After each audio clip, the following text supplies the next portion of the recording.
Nobody kills Kakarot while I'm around. Destiny has reserved that pleasure for me.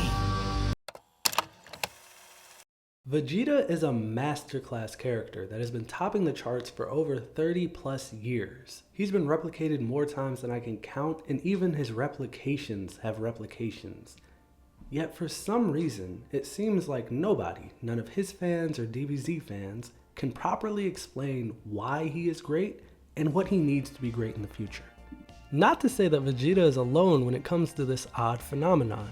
It's like every Dragon Ball fan knows that the show is great, but doesn't know why it's great. And therefore, whenever they get into an argument online, they can never properly defend their beliefs in these characters and this show. And therefore, it makes Dragon Ball as a whole come off as overrated, which is something that is not true at all. And because of that, Dragon Ball these days is criminally underrated.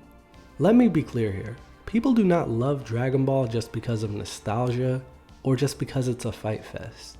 People love Dragon Ball because it is a masterpiece of a story, and it was done incredibly well with spectacular characters. Unfortunately, that is not the case for Dragon Ball Super. People seem to forget that Dragon Ball Super wasn't originally planned.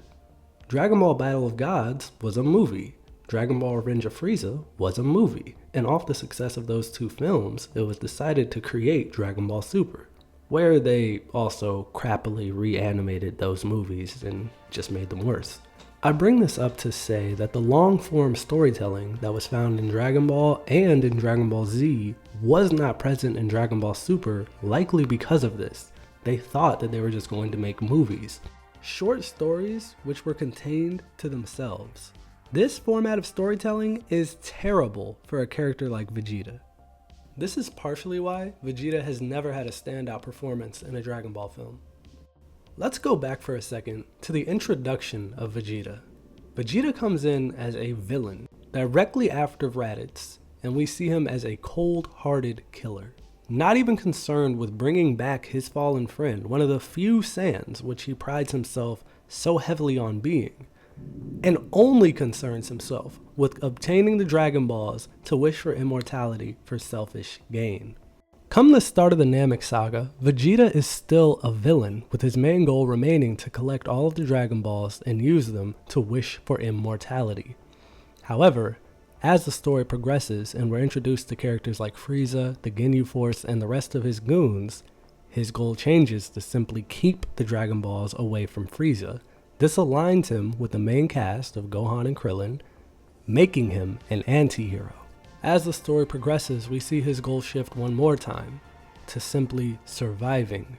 And when he can no longer do that, we see Vegeta become a sympathetic anti-hero, as he explains the treatment he was subject to from Frieza. The reason I focus this time on the Namek saga and Vegeta's role in it is because this is a time period where a lot of people say Vegeta was at his best. This is because this is where the story was most supportive of the character that Vegeta was at that point in time. An active anti-hero. He was active in that he was pushing the story forward and creating conflicts, and he was an anti-hero in that he was either doing the morally wrong thing for the right reason logically, or doing the logical right thing for the morally wrong reason. And it worked perfectly, because the story called for that level of desperation. An example of this would be when Vegeta killed Recoome and Burter, who were laying on the ground after Goku defeated them. Goku calls this out as a moral wrong, but when Goku doesn't do what Vegeta did, when he lets Jace go, there are dire consequences that affect the rest of our group. And this is a dynamic that should have never been lost. Not only is Vegeta willing to do what Goku isn't willing to do, but Vegeta enjoys doing it. He doesn't just do what he has to do, he does what he wants to do. And in Dragon Ball Super, Vegeta almost never does what he wants to do because he stops wanting.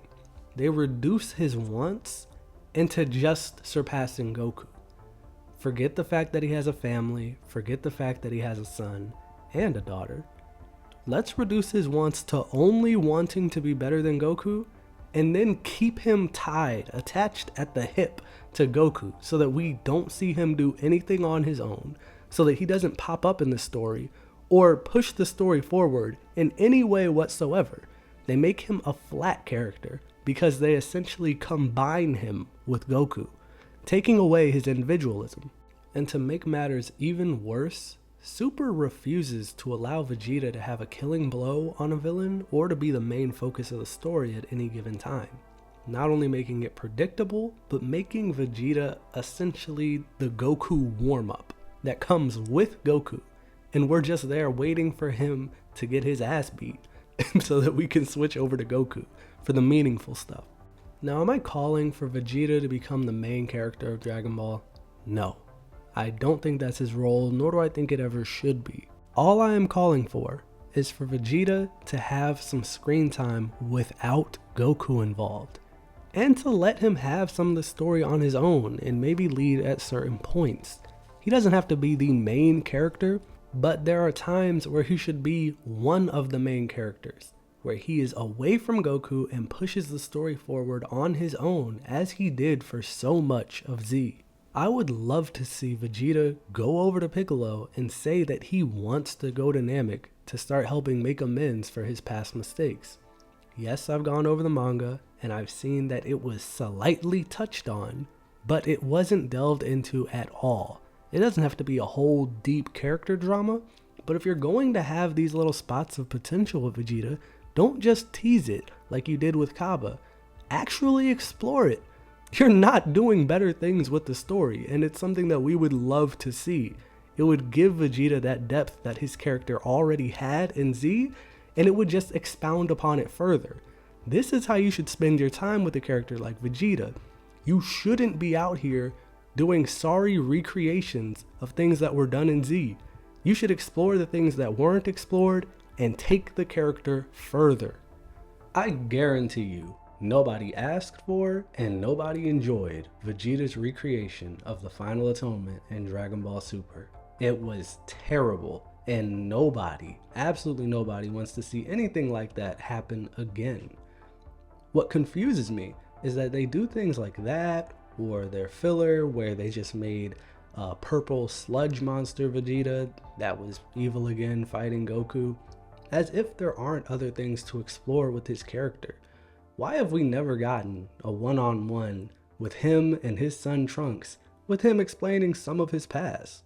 Think about how in Naruto, how after Itachi died, we got all of that filler explaining his backstory, what his past looked like, and a lot of things for the fans to just eat up and enjoy. It doesn't have to be to that level, but I'm saying that they fleshed out that character fully, even after his main purpose in the story had been fulfilled. If you want to take the approach that Vegeta's main purpose and the best of his days are behind him in Z, we could still flesh out all of those little crevices and cracks. In Dragon Ball Z, Vegeta once said that he encountered a technique just like the Kaioken before, and found a way to overcome it. If you're going to have filler, use it. Talk about that, or any of the multitude of other things he went through while being under Frieza. Or use it to show his interactions with other Z fighters. It's another plot point that wasn't really touched on, that when he was first introduced into the series, he caused the death of multiple Z fighters. He was the one bringing that pain and agony, and we never really saw them mend that relationship. At most, we had Krillin when he cried out for Vegeta dying, and we saw that juxtaposed from when he was trying to kill him early on in the series. But we never saw how those conversations went. We never saw a slow change. It was just something that the other characters had to accept. Vegeta's a good guy now, I guess. And don't try to tell me that this just isn't how Dragon Ball works and that I'm asking for a different anime. We saw this change happen with Piccolo. We saw that slow change. We saw him interact with Gohan, and we saw his heart slowly turn from cold to warm. And we saw other Z fighters' reaction to that. Going before that, back to OG Dragon Ball, we saw the Z fighters' reactions to Tien going from a bad guy to a good guy, and him mend his relationship with Yamcha. So it's been done before, and it can be done again. How we've gone this long without it ever happening with Vegeta is a mystery to me. If you want to do a callback to Z, that is how it should be done. by watering these seeds that were planted but never grew into anything. Using the setting of Vegeta talking to his son Trunks about this is also perfect because Trunks is another character that lost all of his character in Super. But if not with Trunks, just show me Vegeta interact with anybody other than Goku or a main villain. Show me him interacting with those other characters. This isn't even a plea for side characters to get more screen time. I'm not one of those people.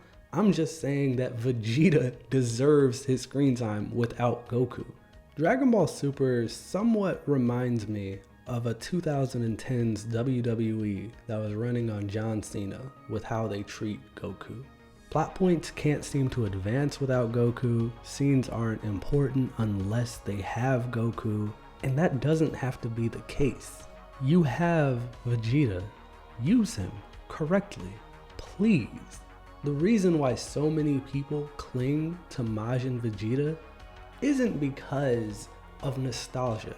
It's because that was the last time we saw Vegeta want something and act on it on his own. There's no need to make him evil again. There's no need to make him want to kill Goku again. Simply give him wants and have him act on those wants, and I promise Vegeta will write the story for you. That's just my 2 cents though. Hopefully we can see Vegeta be a character on his own without Goku involved. And hopefully we can see him return to that former glory that he once had. Thanks y'all.